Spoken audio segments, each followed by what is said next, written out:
Nouvelle-Calédonie. Oui. Vous avez un élevage de combien de bêtes? Je suis engraisseur. Oui. J'ai 58. D'accord. Et vous commercialisez uniquement sur la Nouvelle-Calédonie? Sur la Calédonie, oui. D'accord. Et je vends ma production à la française qui font la transformation de la charcuterie. Je vends toutes les 6 semaines 17 porcs charcutiers de 140 à 150 kilos sur pied. Et puis c'est l'OCEF qui tue. C'est l'OCEF. L'OCEF, c'est l'office de j'arrive jamais à prononcer le nom. C'est un service de prestation qu'il y a en Calédonie. Et on est obligé d'envoyer nos bêtes. Et eux, ils les tuent. Et après, ils revendent. La française rachète. D'accord. La française, c'est une société. C'est une société de la française qui est là-bas. Il fait uniquement la charcuterie locale. D'accord. Et alors, vos porcs, ils sont alimentés avec quoi? Alimentés avec du maïs, blé. Parce qu'ils sont enfermés, ils sont comment? Ils sont embarqués, enfermés dans des parcs individuels, dans les cages gestantes. À l'extérieur ou à l'intérieur? À l'intérieur, dans des cages. D'accord. Et donc vous dites que vous les alimentez avec... Du maïs et du blé. Le blé c'est importé d'Australie ou d'Australie, Nouvelle-Zélande qui est plus frais. Et les deux fois le Côte d'Ivoire, c'est de la France. Ils achètent où c'est moins cher le maïs et le blé. Et on a 2 provendiers sur le pays. Alors justement, nous on discutait tout à l'heure avec quelqu'un de Tahiti là, qui nous disait à qui on disait qu'en France, nous, les éleveurs, on a un peu des soucis avec l'approvisionnement en alimentation non OGM. Parce que par exemple, on importe du soja OGM d'Amérique latine, Argentine, Brésil. Et en fait, vous savez qu'en France, il y a une réglementation sur l'étiquetage, c'est-à-dire que les produits agricoles qui contiennent des OGM doivent être étiquetés comme contenant des OGM. Sauf que quand on achète un produit animal transformé, comme du lait, de la viande, si l'animal a été nourri avec des OGM, il n'y a pas de règle d'étiquetage.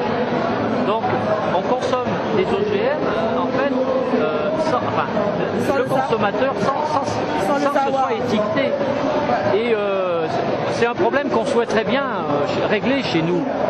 Alors chez vous, est-ce que vous êtes sensible à ces questions? Est-ce que pour vous ça vous pose un problème? Est-ce que l'OGM, on a discuté de ce problème aussi. Ils nous disent pour l'instant on n'importe pas de l'OGM chez nous. Alors on ne sait pas si c'est vrai ou pas. Parce qu'on reçoit aussi du soja. Et oui, le soja, il est en grande partie OGM en général. Voilà, c'est pour ça qu'ils nous font croire, mais moi je ne crois pas. Et quand vous achetez du soja, est-ce qu'il est étiqueté, le soja? Je sais pas, regarde, si j'achète. En France, il n'est pas étiqueté. Ah si? Oui, il est étiqueté, mais c'est après. Il nous manque du soja, mais c'est vrai, on n'a pas vu. Voilà, sur le sac de soja qu'on achète, il y a marqué si c'est du soja OGM ou du soja conventionnel. Est-ce que chez vous, c'est marqué quand vous achetez du soja? Que le soja, mais j'ai pas vu. Parce qu'ils nous disent dans les réunions qu'on fait, les syndicats des éleveurs, parce qu'on a un syndicat des éleveurs aussi là-bas, ils essayent de battre pour ça, pour ne pas avoir l'OGM. Ils ne veulent pas ça dans le pays, alors est-ce qu'on a ou on n'a pas Moi je disais, je suis pessimiste. Et alors vous avez parlé du blé, où les semences étaient importées d'Australie. Est-ce que vous savez qu'en Australie aujourd'hui, là on parle beaucoup de blé OGM? C'est pour ça que je vous dis, je ne crois pas tellement. Oui, et que faut croire des choses. Et que justement, alors vous avez l'interdiction, je crois, d'importer des semences OGM. Mais comment vous allez savoir si les semences que vous utilisez, parce que si vous semez des semences OGM de blé, vous allez contaminer, ça va contaminer. Parce que là-bas, comme le pays, déjà, la Calédonie, c'est petit, et on a juste un ou deux des agriculteurs qui font du maïs plutôt.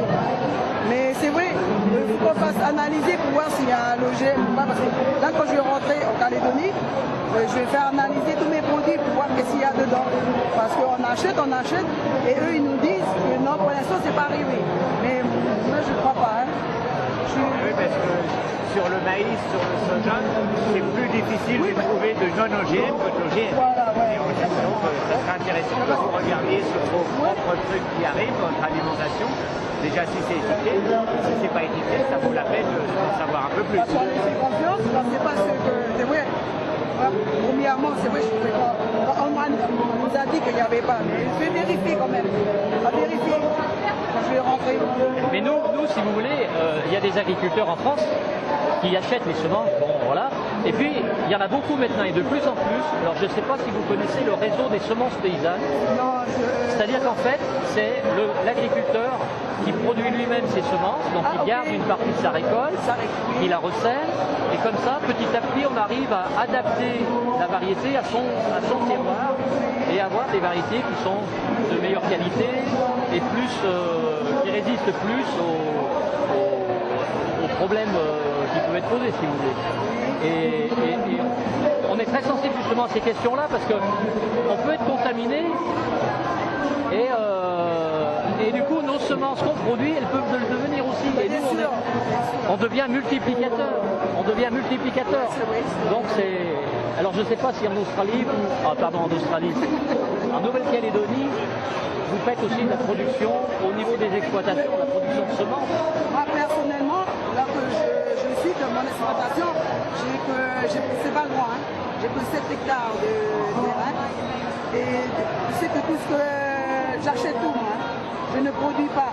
Il y a des éleveurs qui le font, ils produisent eux-mêmes sur leur surface, ils ont suffisamment de terrain pour produire. Hein. Et la plupart des éleveurs, ils achètent aussi le maïs, le blé, qu'ils soient dans le nord, dans le sud, parce qu'on est divisé en 3 provinces. Hein. Province des îles, province sud, province nord. Et ça dépend là où on est situé, ça dépend de la superficie du terrain de l'éleveur. Des fois, l'éleveur c'est assez grand, mais il fait lui-même ses propres produits. Mais... Et vous, sur les 7 hectares, vous produisez quoi? Ben moi, non, presque rien. Je garde personnellement de la culture maison pour la maison. C'est pas bon, alors je peux pas. D'accord. Comme j'ai des enfants, des petits-enfants, alors c'est la famille. Et oui, c'est dur de tout faire. Hein. Voilà, et nous chez nous, on mange beaucoup, c'est les maniocs, les tarots, les miams, les bananes. Et oui. Et oui, ça, c'est vrai, si on avait la possibilité d'avoir une grande superficie de terrain, on pourrait mettre quelques maïs. Le maïs, les cochons, ils aiment bien aussi le maïs. Voilà, bien obligé d'acheter. Dans la tradition, les porcs, ils étaient nourris avec quoi avant le soja. Oui, avant le soja, tous nos anciens, même à les époques 70, même avant, hein, ils nourrissaient avec la noix de coco, je ne sais pas si vous connaissez, coco sec. Ils fendaient au milieu, ils donnaient le coco, le manioc, les tarots, les feuilles de manioc, le restant de la maison. Et puis voilà, c'est comme ça. Et ça, c'est pas possible, parce que ça coûterait moins cher de produire. Si, maintenant, il faut prendre beaucoup de manioc. Beaucoup de manioc, parce que la manioc, c'est une racine qui est farineuse. Et il a beaucoup d'amidon, et puis le cochon, il aime, et puis même les feuilles. Et puis il y a la citrouille aussi. Ouais, puis il y a toujours des cocos secs. Aux îles, ils donnent beaucoup de cocos secs. Hein. Et dans le nord aussi. Hein. Mais c'est mieux de revenir comme avant. Parce que les cochons, après, c'est plus des cochons. Nous fait tout ça, c'est vrai. Après, les cochons, c'est plus des. C'est un peu, je vais dire, superficiel. Hein. Non, il faut revenir comme en arrière. Mais parce qu'ils ont mis la CIVAP, c'est l'hygiène qui veille sur tout ça. Ils font ce qu'ils veulent un peu, quoi. Hein. Alors, des fois, on est obligé de se dire, ils nous laissent travailler comme on a. Nous travailler dans notre pays comme nous on le veut, mais eux ils veulent comme nous, on travaille comme eux ils veulent.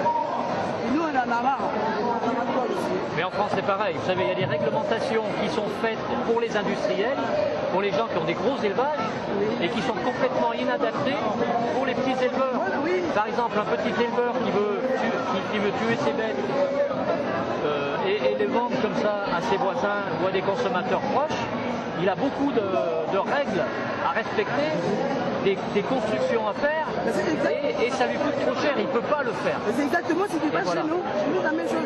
Moi, je suis un petit éleveur. Hein. Et ce qui passe, ben, ils veulent qu'on rentre dans les règles aux normes européennes, quand ils sont sur la ils veulent qu'on mette des cages de mise là. Et après, les cochons, ils ont plein de problèmes. Ils sont mal ou pas parce qu'ils ne bougent pas. Ils mangent dans les loges, ils mangent, ils boivent, ils s'assoient. Après, on a des gros problèmes de sabot qu'en liberté, on n'a pas ces problèmes-là. Et non, vaut mieux que ça reste, moi je préfère que ça reste artisanal que industriel. Hein. Parce que là-bas, il y a 3 gros élevages en Calédonie, industriels.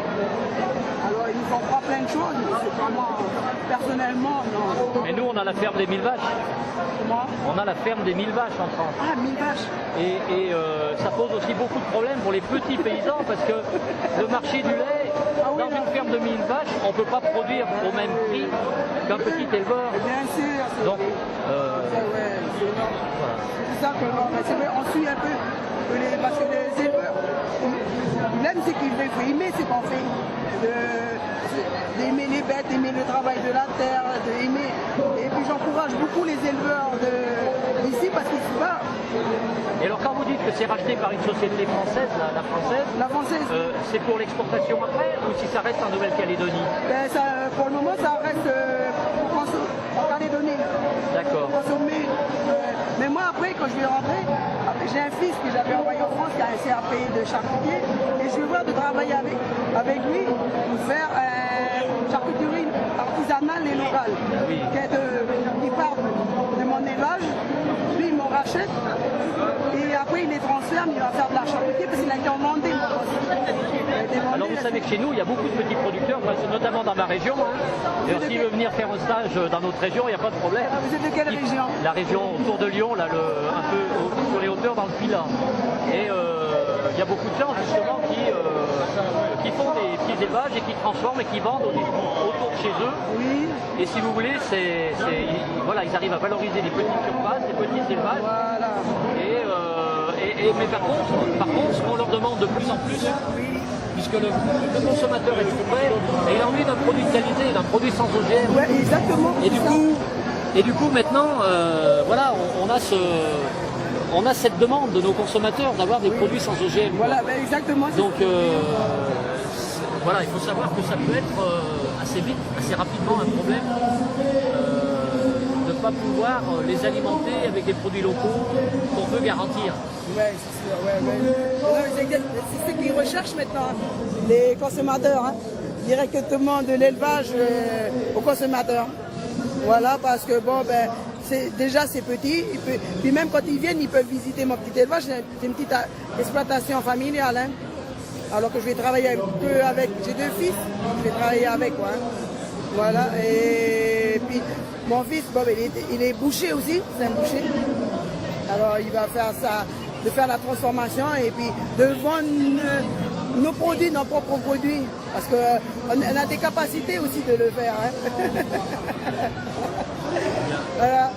Juste une question, est-ce qu'il y a des associations que vous connaissez en Nouvelle-Calédonie qui sont contre les OGM, des gens qui font parler d'eux, qui réunissent, qui font de l'information?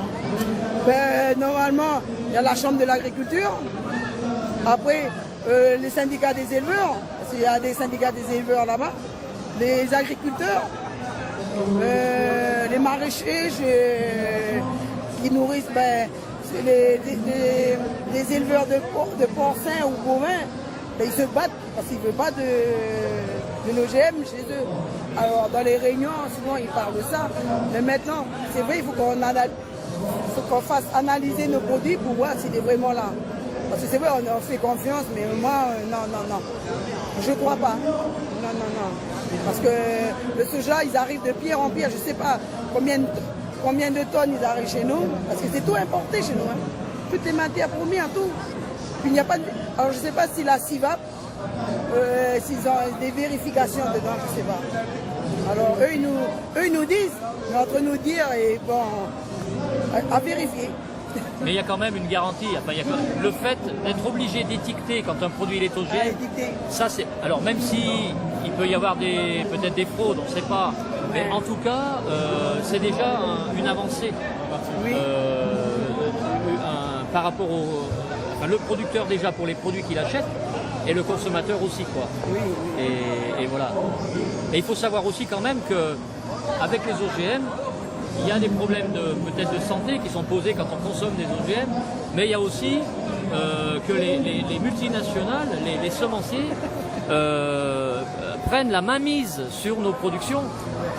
C'est ça qui fait mal. Et si on est contaminé quand on ne le souhaite pas, on peut se retrouver avec des entreprises qui viennent réclamer leur droit de propriété sur nos produits.